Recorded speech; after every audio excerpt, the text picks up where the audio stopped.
네, 오늘도 주일 예배 잘 나오셨습니다. 옆사람 보시고요. 눈인사.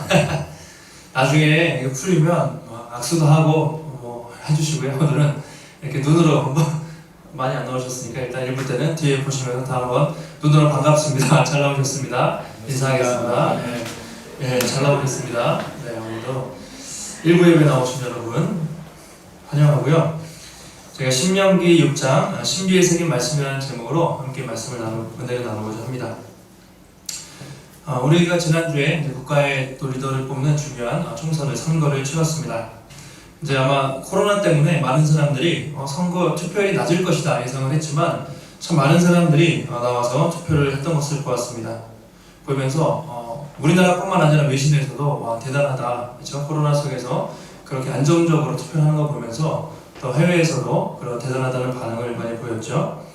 저도 이번에 이제 어려움들을 겪으면서 전에는 잘 몰랐는데 우리나라가 되게 그래도 참 살기 좋은 나라고 국민들의 의식이 참 높구나 이런 생각을 많이 하게 됐습니다.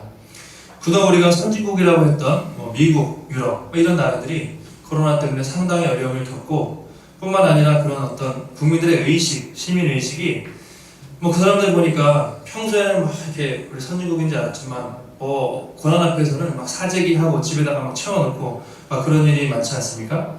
근데 희한하게 우리나라는 사재기 이런 게 잘 없었다고 해요. 그래서 왜 없냐 이런 거 보니까 인터넷에 냉장고에 먹을 게 너무 많아가지고 한 달치 식량이 그래서 냉장고에 보면은 무슨 검은 봉지에 떡부터 시작해서 한 몇 달은 먹을 수 있는 게 한국 사람들은 비치돼 있어서 안 했다 그런 우스갯소리도 있는데 어쨌든 우리가 당황하지 않고 또 이 위기를 잘 극복하고 있는 것 같습니다. 아무튼 상황이 많이 좋아지는 것 같아요. 곧 이제 좋은 소식이 있지 않을까 우리가 기대하면서 이 시기를 보내고 있습니다. 우리 가정이나 이제 집에 신방하게 되면 보통 이제 그런 게 있죠. 액자에 이제 말씀이 이렇게 걸려 있는 거 있지 않습니까? 가정에 가면 주로 어떤 게 많이 걸려 있을까요? 집에 그런 거 많이 믿음, 소망, 사랑 또는 항상 기뻐하라, 쉬지 말고 기도하라 이런 말씀도 있고 성령의 열매 이제 집에 그런 옛날에 많이 걸어놨잖아요. 입구에도 걸어놓고 거실에도 걸어놓고 사업장 가면 제일 많이 붙여놓는 게 뭘까요? 내 시작은 미약하였으나 나중은 심히 창대하리라, 여호와께 경영을 맡기라, 그러면 그가 이루시리라 이런 말씀들이 이제 많이 걸려 있는 것이죠. 성경에 수많은 구절들이 있는데 각 사람마다 좀 더 은혜가 되고 좋아하는 구절들이 있습니다. 그 중에서 오늘 우리가 읽은 말씀은 상당히 중요한 말씀이죠. 신명기에서 어떻게 보면 가장 중요한 말씀이자 아마 구약성경 전체에서도 가장 핵심이 되고 강조가 되고 중요한 말씀이 오늘 말씀 아마 잘 아실 겁니다. 쉐마 이스라엘, 들으라 이스라엘, 이 본문인 것이죠. 자, 오늘 모세가 이스라엘 백성들을 불러놓고 이렇게 말을 해요. 들으라 이스라엘아, 쉐마, 나를 주목해라 이렇게 하면서 다시 한번 말을 하는데 너희가 가나안 땅에 들어가서 복받고 위대한 민족이 되기 위해서는 이 말씀을 잘 지켜야 된다. 한마디로 말씀을 신비에 너희 마음속에 깊이 새겨라 이제 그렇게 강조를 하고 있습니다.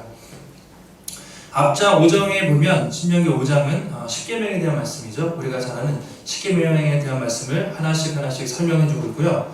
이 6장에서는 우리에게 계명을 주신, 말씀해 주신 이유와 목적이 무엇인지 또 우리가 그 말씀을 지켜서 할 때 얼마나 우리가 복된 삶을 살 수 있는지 그것을 말해주고 있어요. 자, 먼저 2절에 보시면 하나님께서 우리에게 말씀을 주신 이유와 목적을 설명을 하고 있습니다. 6장 2절 말씀 우리 함께 읽겠습니다. 시작. 곧 너와 내 아들과 내 손자들이 평생에 내 하나님 여호와를 경외하며 내가 너희에게 명한 그 모든 규례와 명령을 지키게 하기 위한 것이며 또 내 나를 장구하게 하기 위한 것이다. 우리에게 말씀해 주신 이유를 두 가지로 설명을 하고 있는데요. 첫 번째가 하나님 여호와를 경외하며, 하나님을 경외하기 위해서 말씀해 주셨다. 자, 이 경외하다는 말은 1차적으로는 두려워하다는 말이죠. 두려워하다는 말인데 또 한 가지 의미가 있는 게 사랑하다는 의미도 있어요. 두려워하지만 또 사랑한다는 의미. 이방신들은 이제 감히 사람들이 고개도 못 쳐들 정도로 두렵기만 한데 경외하다는 말은 두려워하지만 또 사랑한다는 그런 의미가 있거든요. 그래서 우리가 하나님을 한편으로는 두려워하지만 한편으로는 사랑하는 마음으로 평생 그 말씀을 지켜서 행하기 위해서 말씀을 주셨다. 그게 첫 번째 이유죠. 두 번째 이유가 뭐냐면 내 나를 장구하게 하기 위해서라.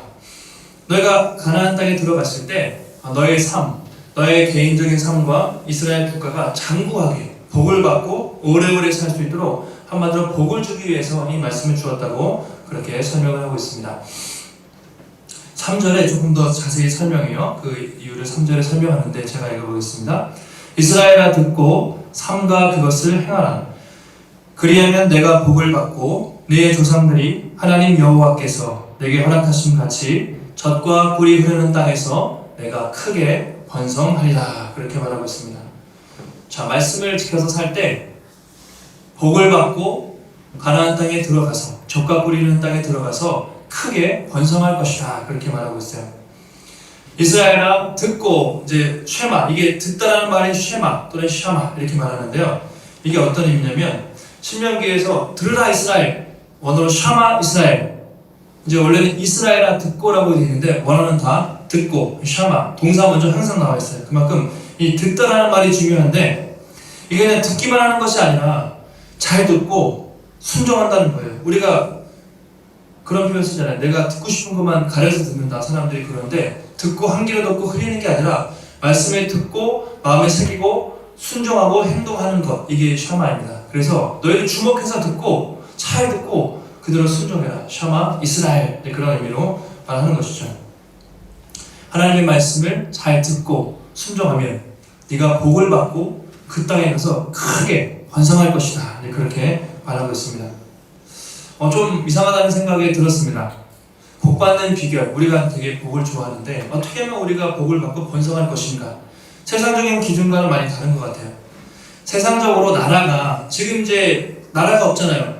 이제 가나안 땅에 들어가서 싸움도 해야 되고 정복을 해야 되는데 잘 살기 위해서는 보통 뭐가 필요합니까? 나라가 없는데 생기기 위해서는 강한 군대가 필요하겠죠. 전쟁에서 승리해야 되니까 강한 군대도 필요하겠고 또 많은 식량, 또 많은 자원도 필요하겠고 또 많은 조직도 필요하고 땅도 넓어야 되고 뭐 이런 것들이 필요한데 이제 오늘 성경에서는 아니다. 너희가 가서 승리하고 복받는 비결은 하나님의 말씀을 철저히 지키는 것이다. 이렇게 말하는 것이죠. 그 세상적인 방식과 전혀 다른 방식을 하나님이 말씀하고 있습니다. 보통 우리가 어떤 법, 너 말씀을 지켜 이렇게 하면 괜히 여러분 우리가 좀 부담되고 좀 힘든 것들이 있잖아요. 우리가 죄인이기 때문에 여러분 순종이라는 표현을 여러분 좋아하세요? 순종, 잘 들어, 순종해. 이런 표현들을 우리가 싫어해요. 거부 반응이 있어요. 왜냐면 왠지 우리를 얽매이게 하고 하기 싫은 것도 하고 싶은 것도 못하게 막고 막 좁새 같고 막 그래서 이 순종이라는 단어를 우리가 되게 싫어합니다. 숙제하는 것처럼 억지로 해야 되는 것처럼 싫어하는 경향이 있죠. 근데 이것은 우리의 잘못된 생각이고요.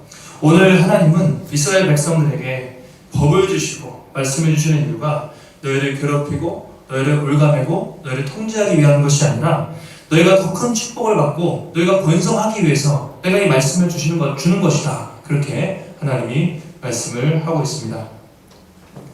지난주에 가끔 이제 지하철이나 열차가 탈선하는 경우를 보는데 지난주에도 아마 1호선인가요? 신길역에서 출근 시간에 가다가 기차가 탈선했어요. 다행히 큰 사고는 안 났는데 많은 사람들이 불편을 겪었죠. 지하철이나 기차 같은 것이 궤도가 있는데 여러분 탈선해버리면 사고 납니다. 죽습니다. 정해진 길을 잘 갈 때 그 레일 위를 갈 때 제일 안전한 것이죠. 마찬가지로 물고기도 물속에 있을 때 가장 잘 살 수 있는 것이지 물고기가 나는 자유를 찾겠다 물 밖으로 나오면 죽는 것이죠. 정해진 기준을 잘 지킬 때 그 안에서 자유를 누릴 수가 있다는 것이죠. 마찬가지로 우리 사람들은요 그냥 막 사는 게 자유로운 것이 아니라 하나님의 말씀 안에 있을 때 그분의 말씀을 지켜 행할 때 가장 자유롭고 행복하다는 것이죠. 하나님이 우리에게 말씀해 주신 이유가 우리를 힘들게 하거나 올가매거나 불편한 게 아니라 마치 기차가 레일 위를 갈 때 잘 갈 수 있는 것처럼 우리가 더 바르고 우리가 더 하나님 앞에 복되고 거룩한 삶을 살기 위해서 그 길을 말씀이 인도한다는 것입니다. 지난주에 이제 고지서가 하나 날라왔어요. 한 2주 전에. 그랬더니 과태료 고지서예요. 이제 집사람이 뭐가 날라왔다고 그래서 또 뭐가 날라왔다 보니까 이제 과속 고지서가 날라왔는데 옥인동에 가다가 걸렸어요. 한 3주 전에 옥인동에 지나갈 일이 있었는데 보니까 자문톤을 지나가는데 64kg를 지켰거든요. 64kg 지켰는데 너무 얼마인지 아쉽잖아요. 100kg로 한 것도 아니고 거기가 50kg의 제한이. 자원토론에 지나서 내려갈 때 제가 10년 동안 살면서 한 번도 안 걸렸는데 이번에 어떻게 걸렸어요. 그래서 야, 억울하다. 좀 64kg 지나가는데 과태료 내다니 좀 억울한 마음이 있었는데 생각을 해보니까 그런 게 아니죠. 그게 이제 우리의 생명과 안전을 위한 것이죠. 거기가 좀 내리막이기 때문에 이제 터널 나오고서는 항상 가속을 할 수도 있고 사고도 많이 나고, 내리막으로 쭉 가면은 이제 사고 날 것을 대비해서 이제 안전을 위해서 이제 법을 만들지 않았습니까? 그러니까 서로 우리가 그 법을 지킬 때 우리가 안전하게 갈 수가 있는 것이죠. 얼마 전에 그 민식이법이라고 있었는데 작년에 지방에서 스쿨존이죠. 어린이 보호구역에서 한 아이가 차에 치여서 사망하는 안타까운 사고가 있었어요. 그래서 국회에서 발의해서 얼마 전에 시행이 됐는데요. 그게 뭐냐면 스쿨존, 어린이 보호구역 내에서 신호등과 과속 단속 카메라를 설치 의무화를 시키는 것이죠. 의무적으로 신호등이 있어야 되고 과속 단속 카메라를 달아서 이제 사람들이 함부로 지나가지 못하게 막는 것이죠. 속도가 아마 30km잖아요. 어린이 보호구역 30km예요. 얼마나 답답하겠어요, 운전자 입장에서는. 그런데 이 법을 통해서 어린아이들을 또 보호할 수가 있는 것이죠. 만약에 도로에 과속 카메라도 없고 속도 제한도 없고 신호등도 없고 그냥 자기가 가고 싶은 대로 간다, 그러면 맨날 사고 나고 나라는 혼란스러울 수밖에 없는 것이죠. 이처럼 법이 존재하는 이유는 사회 안전과 유익을 위해서, 결국 나의 유익을 위해서 그렇게 법이 존재하는 것입니다. 마찬가지죠. 하나님이 우리에게 하나님의 법, 십계명, 또 이 말씀해 주신 것은 우리가 힘들게 또 우리를 이거 해라 저거 해라 막기 위해서가 아니라 우리가 하나님의 말씀을 지켜서 살아갈 때 우리가 가장 하나님의 백성답게 살 수 있고 가장 거룩하게 살 수 있고 가장 복된 삶을 살 수 있기 때문에 하나님이 그 말씀을 우리에게 주셨다는 것이죠. 그래서 네가 이 말씀을 지킬 때 더 복을 받고 번성할 것이다. 그래서 그렇게 기쁨으로 순종할 수 있도록 하나님이 말을 하고 있습니다. 여러분 한번 어떻습니까? 여러분 말씀에 순종해라. 또 말씀을 들을 때 정말 이 말씀, 이 말씀이 정말 나에게 유익이 되는 말씀이야, 굿송이 같은 말씀이야, 좀 기쁨으로 자발적으로 순종을 하세요? 아니면 정말 싫은데 오늘도 목사님이 또 오늘도 성경 큐티에서 또 이거 하라고 적용하라고 하네, 억지로 하기 싫은, 마치 숙제하는 것처럼 억지로 하십니까? 아니면 그 말씀이 내게 정말 유익이 되는 말씀이다, 기쁨으로 자발적으로 순종하십니까? 한번 살펴보시기 바라요. 정말 복받는 비결이 말씀에 기쁨으로 순종하는 것이 우리 삶의 참된 복이다, 그렇게 말을 하고 있습니다. 우리가 정말 되게 복잡하잖아요. 선거도 있었고 여러 가지 혼란한데 이 시대의 문제가, 가장 큰 문제가 뭘까를 생각을 해보면 여러 가지가 있겠죠. 사람마다 정치를 못해서 그래요. 또 경제가 어렵습니다. 코로나 때문에 그렇습니다. 물론 다 이유가 됩니다. 이유가 되는데 가장 근본적인 이유가 무엇입니까? 인간이 하나님의 말씀을 버렸기 때문에 그렇죠. 우리가 하나님의 말씀을 떠났기 때문에 이렇게 혼란한 것이지, 말씀대로 살기만 하면 그렇지 않습니다. 그게 정말 반대로 생각하면 이 나라가 제대로 회복되기 위해서는 우리가 하나님의 말씀으로 돌아가야 되는 것이죠.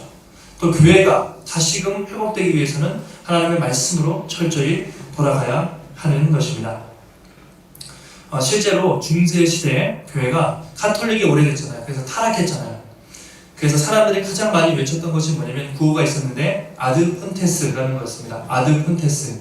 이게 뭐냐면 라틴어 원전으로, 기본으로 돌아가라, 이런 말이거든요. 기본이 뭐냐면 성경으로 돌아가라는 거였어요. 그때 그들이 개혁을 부패한 교회, 면죄부도 팔고 교회가 지금보다 훨씬 더 썩었었는데 부패한 교회를 개혁하기 위해서 다른 걸 조직을 뜯어고치거나 하지 않고 원전으로 돌아가자, 다시 말씀으로 100% 순수한 말씀으로 초대교회로 돌아가자, 그런 구호를 외쳤습니다. 그래서 성립된 것이 우리가 5대 정신, 5대 솔라라고 하죠. 솔라가 이제 라틴어로 오직, 단 하나, 5가지를 그들이 외쳤잖아요. 그래서 한번 따라해 보실까요? 오직 성경, 오직 성경, 오직 그리스도, 오직 그리스도, 오직 은혜, 오직 은혜, 오직 믿음, 오직 믿음, 오직 하나님께 영광. 오직 하나님께 영광. 예, 처음에 그들이 했던 게 성경으로 돌아가자. 오직 성경밖에 답이 없다. 오직 예수 그리스도가 답이다. 오직 우리 행위가 아니라 은혜로 돌아가야 된다. 오직 믿음이 중요하다. 마지막 오직 하나님께 영광. 모든 것은 하나님께 영광을 돌려야지 사람이 영광 받으면 안 된다. 오직 하나님께 영광, 솔리 데오 글로리아라고 하는데 그게 어디 써 있습니까? 여기 써 있죠. 경배상 앞에 써 있는 게 솔리 데오 글로리아. 제가 설교를 할 때도 여기에 무슨 말을 새길까 되게 고민했어요. 교회 이름을 새길까 막 고민하다가 결국에는 제가 설교하는 이유도 또 교회가 존재하는 이유가 하나님께 영광을 위해서 존재하기 때문에 솔리 데오 글로리아, 오직 하나님께 영광.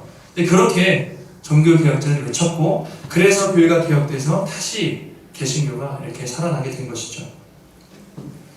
우리가 선거를 지난주에 치르면서 그걸 봤죠. 어떤 정당이든지 그건 진보 보수 상관없이 누구든지 혁신하지 않고 개혁하지 않으면 망한다. 그것을 우리가 아주 철저하게 보았습니다. 교회도 마찬가지죠. 다시 말씀으로 돌아가서 말씀대로 행하고 말씀대로 철저히 개혁하고 날마다 교회가 개혁되지 않으면 교회도 소망이 없다는 것이죠. 여러분, 우리가 어렵다고 하지만 다시 한번 말씀으로 돌아가서 하나님의 말씀에 순종하면 이 나라는 소망이 있는 줄 믿습니다. 다시 한국 교회가 또 우리 복음의 숲 교회가 말씀으로 철저히 돌아가서 또 그대로 순종하면 한국 교회는 소망이 있는 줄 믿습니다. 요즘에 시간이 좀 많으시잖아요. 그래서 좀 성경, 그래서 어떤 분들은 성경 통독 많이 하시더라고요. 우리가 다시 말씀으로 돌아가서 말씀을 깊이 좀 묵상하시고 또 기쁨으로 묵상하는 것뿐만 아니라 순종으로 나아갈 때 하나님께서 우리 삶을 더 큰 풍성한 은혜로 채우실 줄 믿습니다. 자, 우리가 이제 4절 이하 보시면 이제 우리가 잘 아는 쉐마에 대해서 본격적으로 말을 하고 있어요. 이 쉐마라는 말씀, 들으라, 이것은 유대인들이 이 구절을 이 신명기 6장 이하의 구절을 아침 저녁 하루 2번 매일 암송을 합니다. 자녀들에게 계속 가르쳐요. 지금도 정통 유대인들은 아침 저녁으로 매일 이 쉐마 신명기 6장 이하의 말씀을 매일 아침과 저녁으로 자녀들에게 읽어준다고 합니다. 그만큼 중요한 말씀이죠. 우리 6장 4절 말씀 함께 읽겠습니다. 시작. 이스라엘아 들으라, 우리 하나님 여호와는 오직 유일한 여호와시니. 이스라엘아 들으라. 원래는 들으라 이스라엘, 쉐마 이스라엘, 이게 원문이라고 했죠. 들으라 이스라엘, 잘 들어봐라. 오직 우리 하나님 여호와는 오직 유일한 여호와시니. 이게 쉐마의 시작인데 전제입니다. 전제가 뭐냐면 하나님은 유일한 분이시다. 여기서부터 시작하는 것이죠. 왜 유일한이라는 말을 넣냐면 당시에 가나안 땅에 가면 신이 유일하지가 않았어요. 각자 자기가 믿는 신이 되게 많았다고요. 그래서 각자 우상을 섬겼는데 너희들은 여호와 하나님만이 유일하신 하나님이다. 그리고 다른 우상은 없다. 유일하신 하나님만 믿어라. 이 유일신, 이 유일성, 이것이 쉐마의 가장 중요한 전제가 되는 것이죠. 이게 없이는 그 다음 말씀이 나올 수가 없습니다. 그래서 유일하신 하나님을 먼저 믿어라, 붙잡아라. 그러면서 5절에 이렇게 말하죠. 핵심적인 내용입니다. 6장 5절 말씀 함께 읽겠습니다. 시작. 너희는 마음을 다하고 뜻을 다하고 힘을 다하여 내 하나님 여호와를 사랑하라. 너무 많이 들은 말씀인데요. 마음을 다하고 뜻을 다하고 힘을 다해 사랑하라. 쉐마에 한마디로 말하면, 아니 성경 전체를 하나로 요약한다면 하나님을 사랑하라. 하나님을 사랑하라. 이 말입니다. 우리가 너무 들어서 익숙할 수 있는데 우리가 쉽게 지나쳐서는 안 됩니다. 하나님을 사랑하라고 했는데 어떻게 사랑한다고요? 마음과 뜻과 힘을 다해. 자, 마음을 다한다는 의미는 뭐냐면 마음이 우리의 내장, 장기 아시죠? 내장. 우리 복부의 가장 중심 부분이잖아요. 중심, 우리 마음에 있는 중심. 그러니까 전적으로 헌신하라 이런 의미가 있습니다. 전적으로 헌신하라. 또 뜻을 다한다. 뜻은요, 영혼이라는 의미가 있어요. 더 쉽게 말하면 우리의 영혼. 다시 말하면 우리의 생명이라는 의미가 있습니다. 목숨을 걸어라. 그게 뜻을 다한다는 것이죠. 힘을 다한다. 이것도 그대로 번역하면 최대한 넘치는 것, 최선을 다해서, 이 힘이라는 의미가 있거든요. 내가 할 수 있는 최선을 다해, 모든 것을 다해, 이런 의미가 있어요. 다하다, 다하다, 다하다. 이것도 반복이 되는데, 그러니까 이것도 100% 모든 것을 다, 이런 의미가 있는 것이죠. 그래서 이것을 직역하면 너는 온 마음을 다하고 온 뜻을 다하고 또 온 힘을 다해서 하나님을 사랑하라. 그렇게 말하고 있습니다. 우리가 보통 이 사랑하라 이 얘기 들으면 너무 많이 들어서 보통 우리가 감정적으로 하나님 사랑합니다. 또 입술로 고백하는 사랑 그렇게 생각할 수가 있는데 성경에서 말하는 사랑은 전혀 그렇지가 않습니다. 이 아하브, 사랑하라 아하브라고 언어로 되어 있는데요. 감정이 아니에요. 그냥 감정도 중요하지만 감정을 넘어선 어떤 우리의 행동과 순종과 헌신, 이게 사랑이라고 말하고 있습니다. 때로는 우리의 모든 소유를 다 드려야 될 수도 있고요. 때로는 우리의 목숨을 들여서라도 따라가야 될, 붙들어야 될 것, 그것이 바로 사랑, 아하브라는 의미가 되는 것이죠. 성경을 보면 이 마음을 다하고 뜻을 다하고 힘을 다해서 하나님을 사랑했던 왕이 있어요. 신명기가 모든 성경의 기준이 되거든요. 왕의 통치 기준이 되는데 그 말을 지켰던 왕이 누굴까요? 성경에서 요시야가 있습니다. 요시야. 유다 말기에 통치했던 왕이죠. 성전 수리하다가 대제사장이 율법책을 발견하고 말씀에 따라서 그 나라를 완전히 뒤집어 엎었습니다. 완전히 새롭게 개혁을 했어요. 열왕기하 23장 24절에 보면 이렇게 되어 있습니다. 요시야가 유다 땅과 예루살렘에 보이는 신접한 자, 점쟁이, 드라빔, 우상, 모든 가증한 것을 다 제거하였으니 이는 대제사장 hil기야가 여호와의 성전에서 발견한 책에 기록된 율법의 말씀을 이루려 함이라. 그는 듣고 말씀이 발견됐네 끝난 게 아니라 말씀에 따라서 온 나라를 다 뒤집어 엎었습니다. 그동안 있었던 우상, 드라빔, 신접한 자 다 뒤집어 엎고 철저하게 나라를 개혁했던 것이죠. 그래서 요시야를 성경에서 이렇게 평가하고 있습니다. 23장 25절에 이렇게 평가하죠. 같이 한번 읽겠습니다. 시작. 요시야와 같이 마음을 다하며 뜻을 다하며 힘을 다하여 모세의 모든 율법을 따라 여호와께로 돌이킨 왕은 요시야 전에도 없었고 후에도 그와 같은 자가 없었더라. 똑같죠. 마음을 다하고 뜻을 다하고 힘을 다하여, 똑같은 표현이 아까 신명기 6장에 똑같은 표현이 반복이 되는데요. 그렇게 하나님을 사랑하고 말씀에 따라 삶을 개혁하고 나라를 개혁하고 통치했던 왕은 전에도 없었고 후에도 없었다 할 정도로 요시야가 그렇게 말씀에 순종하는 삶, 또 말씀으로 개혁하는 삶을 살았던 것이죠.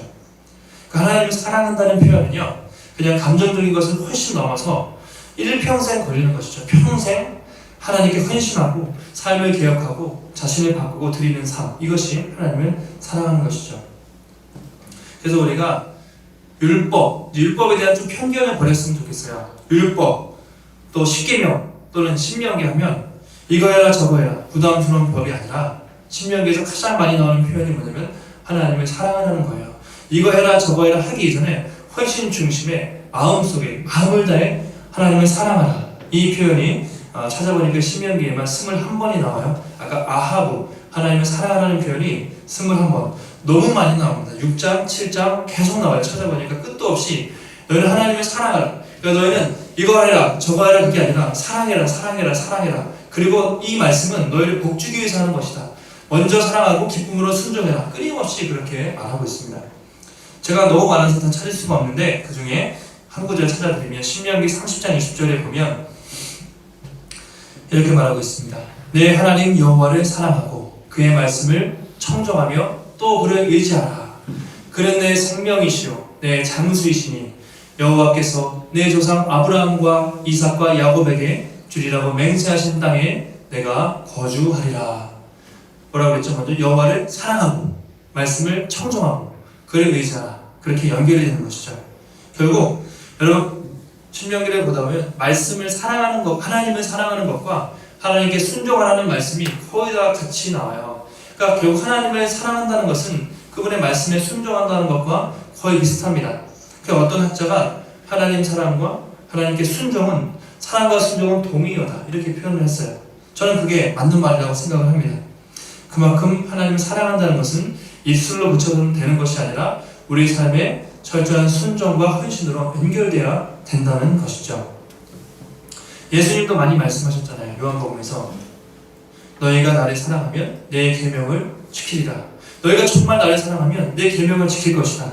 나의 계명을 지키는 자라야 나를 사랑하는 자니, 그렇게 많이 말씀하셨어요. 입술로만 주여 주여 하는 것이 아니라 정말 계명을 지키고 말씀에 순종하는 것이 나를 사랑한다는 증거가 아니겠는가, 그렇게 예수님도 말씀하셨습니다. 하나님을 먼저 사랑하면 순종하는 게 어렵지가 않죠. 다 들어도 아깝지가 않은데 하나님에 대한 사랑의 마음이 없으면 순종하기 너무 힘들고 너무 드리기가 힘들어요. 우리는 그것을 마리아와 부자 청년을 통해서 알 수 있는데, 복음서에 보면 마리아, 예수님께 300데나리온이나 되는 모든 향유옥합을 깨뜨린 마리아, 주님은 너무 사랑했죠. 전 재산에 들여도 아깝지 않았습니다. 전적인 헌신을 했습니다. 부자 청년 어땠습니까? 관직이 있었습니다. 높은 지위, 사회적으로 성공했습니다. 돈도 많았는데 예수님이 이 재물을 다 팔고 와라 그랬을 때 그러지 못했습니다. 하나님에 대한 사랑이 없었기 때문에 자격 하나도 드릴 수가 없었습니다. 그래서 우리가 한번 잘 생각해 봐야 돼요. 나는 하나님을 얼마나 사랑하나.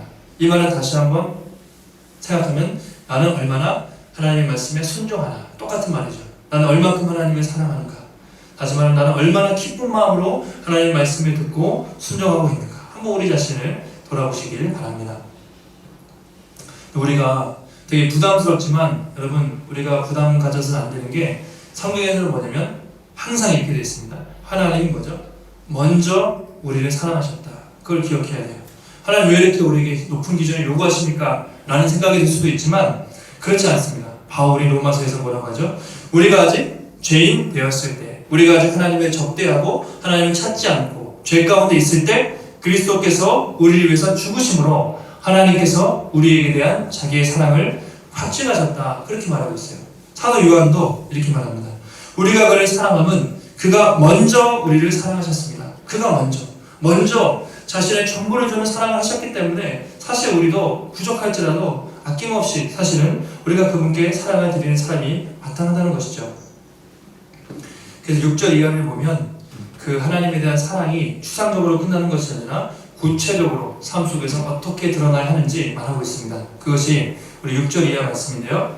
6절과 7절 한번 읽어보실까요? 우리 6절과 7절입니다. 시작. 오늘 내가 내게 명하는 이 말씀을 너는 마음에 새기고 내 자녀에게 부지런히 가르치며 집에 앉았을 때든지 길을 갈 때든지 누워있을 때든지 일어날 때든지 이 말씀을 강론할 것이며. 처음에 순서가 중요한데 너는 먼저 이 말씀을 마음에 새기고, 너는, 그쵸, 우리 자신이 마음에 새긴다는 것은 말씀이 그대로 번역하면 말씀이 우리 마음 위에 떠다닌다, 마음 속에 있다, 이제 이런 말이거든요. 더 쉽게 말하면 말씀을 암송하는 것이죠. 항상 암송하고 그 다음에 자녀에게 부지런히 가르치는데, 집에 있을 때든지 길을 갈 때, 누워 있을 때, 일어날 때 항상 이 말씀을 가르쳐라, 그렇게 말하고 있습니다. 그러니까 먼저 중요한 것은 내 자신이 말씀을 마음에 새기는 것이고 그 다음에 다음 세대들에게 가르치라는 것이죠. 그러니까 부모가 먼저 롤모델이 돼야 돼요. 롤모델이 되고 그 다음에 자녀들에게 가르쳐야 된다, 그렇게 말하고 있습니다. 저도 어릴 적에 이제 가장 기억에 남는 것 중에 하나가 아침마다 항상 가정 예배를 드렸던 거. 그때는 되게 피곤하고 힘들고 졸렸지만 부모님이 작은 책상을 놓고 그렇게 기도하고 또 잠언을 한 장씩 읽었는데 그 말씀을 읽었던 습관들, 그것들이 교육이 됐고, 아버지가 항상 성경을 펴놓고 성경을 많이 읽으셨거든요. 이제 그런 것들이 부모님이 저에게 성경을 읽어라 그런 얘기는 안 하셨지만 살아있는 교육이 저에게 됐던 것 같아요. 이번에 코로나 때문에 온라인 예배를 드려서 아쉬운 점이 있지만 또 감사한 것은 우리가 같이 예배를 드리잖아요. 가정에서 부모와 자녀가 예배를 드리면서 아이들에게 또 말씀도 나누고 같이 적용도 해보면서 신앙의 전수가 되는 것이 참 좋은 것 같아요. 인증샷 보면 우리 아이들 있잖아요. 민수, 민영이, 또 민준이, 또 진아도 있고 진우도 있고 사진 보면 부모님들이랑 이렇게 탁 이렇게 말씀을, 물론 사진 찍기 전에 엄청 막 많이 얘기했죠. 그러다 그래도 말씀을 잘 듣고 하려는 모습들이 얼마나 하나님이 기뻐하실까. 신앙이 다음 세대에게 전수가 되는 것이죠.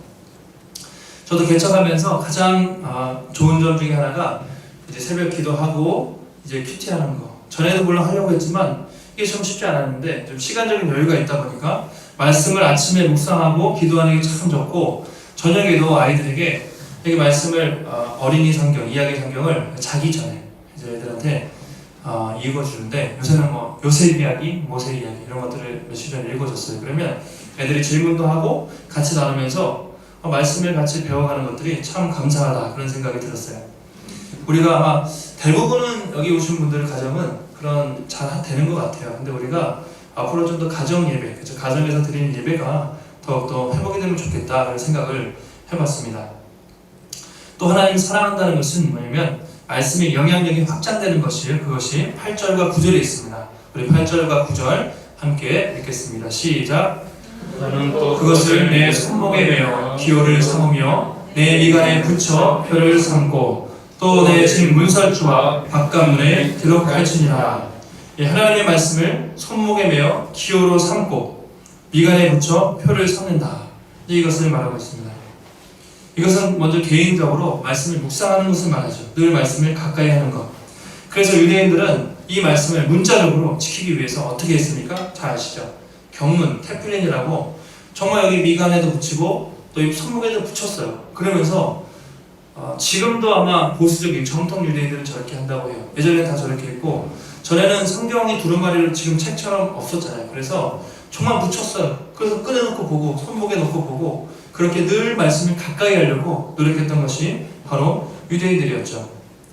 그 옛날 유대인들은 3세, 3, 4, 5세쯤 되면 모세오경을 막 암송하게 했고 13살이 되면 성인식을 하는데 그때 모세오경 전체를 암송시켰다고 합니다. 그때는 책이 없었기 때문에 머리로 다 외워야 됐거든요. 유대인들이 지혜로운 이유가 성경을 암송하기 때문에 사실 지혜가 있다고 우리가 말을 하죠. 그만큼 유대인들이 어떻게 해서든지 말씀을 가까이 하려고 그들이 철저하게 노력을 했던 것이 있죠. 그 다음에 내 집 문설주와 바깥문에 기록하라. 9절에 나와있죠. 문설주와 바깥문에 기록하라. 이 문설주라는 것은 매주자라고 원어가 되어 있는데 이제 문설주, 저게 뭐냐면 각 가정의 문의 기둥이거든요. 문의 출입구. 우리가 요즘에는 교패라고 교회 문패를 좀 붙이는 것과 비슷할 수도 있는데 왼쪽에 있는 게 이제 실제로 붙여져 있는 것이고요. 오른쪽이 매주자라고 하는데 그 문설주에 두루마리로 말씀을 이렇게 넣어놔요. 신명기 6장을. 그래서 언제든지 꺼내도록 정말 그 정도로 그들이 들락날락 하면서 말씀을 그렇게 읽는 것이죠. 이것은 개인적으로 아까 손목에 붙이고 여기다 붙이고 했던 것 이상으로 가정에 말씀의 영향력이 개인뿐만 아니라 가정에도 말씀이 통치한다는 것을 의미하죠. 말씀의 영향력이 가정에도 확장되는 것을 그렇게 의미한다고 할 수 있습니다. 마지막으로 바깥문에 기록하라. 아까 뒤에 있습니다. 바깥문. 바깥문은 뭐냐면 성문의 이제 바깥문이라는 것은 이스라엘 백성들은 여기서 개인적인 문이 아니라 성문을 말하거든요. 마을 입구에 있는 큰 성의 출입구가 바깥문인데 거기에도 하나님의 말씀을 붙여라. 이런 식으로 말을 한 것이죠. 그만큼 그 지역을 드나드는 모든 사람들이 하나님의 말씀을 항상 보면서 오늘도 말씀을 기억하는 것이죠. 그렇게. 그래서 말씀의 영향력이 점점 확장되는 것입니다. 처음에는 개인, 그래서 손목, 미간에 다음 PPT 넘겨주시면 손목, 미간에 개인적으로 말씀을 붙드는 것을 넘어서 아까 집 문설주의 말씀을 붙였죠. 가정의 말씀이 확장되는 것이죠. 뿐만 아니라 바깥 문에 붙여서 모든 사람이 볼 수 있게. 그래서 그 지역 사람들과 공동체 모든 사람들이 하나님의 말씀을 볼 수 있도록 그렇게 해라. 그것이 여호와 하나님을 사랑하는 것이다. 그렇게 말을 하는 것이죠. 그만큼 하나님을 사랑한다는 것은 그냥 추상적으로 막연한 게 아니라 정말 말씀을 사랑하는 것이고 그 말씀을 전수하는 것이고 말씀의 영향력이 가정에서 사회가 넘칠 때까지 끊임없이 그렇게 말씀을 전하는 것. 이것이 하나님을 사랑하는 쉐마의 핵심이라고 말할 수가 있겠습니다. 말씀을 정리하겠습니다. 지난주에 우리가 선거가 있었는데요. 당선된 국회의원들의 이력을 보면 정말 세상에서 잘난 사람들이 다 가지 않습니까? 화려합니다. 국회의원, 판검사 출신, 변호사 출신, 의사 출신, 아나운서, 앵커 잘난 사람들이 다 그쪽으로 가요. 근데 예전에 MBC 뉴스 앵커로 활동했던 조정민 씨라는 분이 지금은 목사님이죠. 조정민 목사님이 간증글을 지난주에 봤어요. MBC에서 유명한 앵커였고 기자였는데 25년 동안 그렇게 있다가 이제 그만두면서 자기는 이제 세상을 바꾸고 싶어서 기자가 됐다고 해요. 그런데 이제 회의감에 들었는지 그만두었습니다. 정치권에서 제의가 왔겠죠. 웬만한 앵커들은 사실은 나가면 되잖아요. 고민하다가 결국 포기했어요. 이건 아닌 것 같다. 그 이유를 뭐라고 했냐면 한참 고민을 했겠죠. 거절한 이유가 자기는 정치, 권력을 통해서 세상을 바꿀 수 없다고 생각했기 때문에 그 길을 포기했다고 말합니다. 자기가 생각할 때는 세상을 바꿀 수 있는 방법은 오직 하나님의 말씀밖에 없다. 복음밖에 없다. 그 생각이 들어서 자기는 정치인으로 가는 길을 포기하고 목사가 돼서 복음을 전하는 목사님이 돼서 지금도 이제 베이직 교회 하면 상당히 영향력 있는 목사님으로 유튜브에서도 많이 활동하시고 그렇게 되는 것이죠. 정말 그런 것 같아요. 우리가 정치인들에 비해서 권력이 있습니까? 돈이 있습니까? 우리가 국회의사당 가보면 청와대 화려한데 교회는 초라하지 않습니까? 그런데 우리가 가진 강력한 무기가 있다는 것이죠. 그것이 무엇입니까? 바로 하나님의 말씀, 복음이라는 것입니다. 세상의 어떤 힘과 어떤 권력과 제도도 사람을 못 바꿔요. 법을 바꿔도 제가 보면서 연동형 비례대표제를 했는데 꼼수를 쓰기 시작하면 사람들이 타락하면 아무리 법이 좋아도 안 됩니다. 중요한 것은 사람을 바꿔야 되는데 그 사람을 바꿀 수 있는 것은 뭡니까? 바로 하나님의 말씀, 복음밖에 없다는 것이죠. 그래서 우리에게는 세상에 비해서는 어떻게 보면 작고 초라해 보일 수 있지만 우리가 정말 힘이 있는 이유, 교회가 소망인 이유는 바로 이 하나님의 말씀, 생명의 복음이 있기 때문입니다. 성도 여러분, 오늘도 하나님께서 우리에게 주시는 이 쉐마의 말씀 가슴에 잘 새기시고 먼저 여러분이 말씀에 사로잡힌 삶을 사시고 또 하나님을 힘을 다해 사랑하셔서 또 그 복음을 또 말씀을 기쁨으로 순종하는 복된 성도들이 되시기를 바랍니다. 또 그 말씀을 또 가정에서 전수하시고요. 또 직장에서 전하시고요. 가는 곳마다 말씀을 여러분 전하셔서 하나님의 복음이 확장되고 가는 곳마다 믿음의 선한 영향력을 끼치는 복된 성도들이 되시기를 주님의 이름으로 축원합니다. 기도하겠습니다. 하나님 감사합니다. 오늘도 우리를 불러주시고 하나님 쉐마의 말씀, 귀한 말씀, 생명의 말씀 다시 한번 깨닫게 하시니 감사를 드립니다. 하나님 말씀해 주신 이유가 우리를 얽매이고 우리를 족쇄를 채우고 힘들게 하기 위함이 아니라 정말 우리에게 생명을 주며 우리를 자유케 하며 우리 더 복된 삶으로 인도하기 위해서 주신 것인 줄 믿사오니 우리가 날마다 이 말씀을 기쁨으로 순종할 수 있는 또 말씀을 듣고 끝나는 것이 아니라 기쁨으로 행할 수 있는 우리 모두가 될 수 있도록 붙잡아 주시옵소서. 마음을 다해 뜻을 다해 힘을 다해 하나님을 사랑하라고 하였습니다. 날로 하나님을 더 사랑하게 하시고 날로 주님의 말씀을 더 사랑하게 하셔서 날마다 그 말씀을 가슴에 새기게 하시고 자녀들에게 전하게 하시며 가는 곳곳마다 또 말씀을 증거하는 가운데 믿음의 선한 영향력을 끼칠 수 있는 복된 성도들이 될 수 있도록 복된 교회가 될 수 있도록 주님 붙잡아 주시옵소서. 모든 말씀 거룩하신 예수님의 이름으로 기도하옵나이다. 아멘.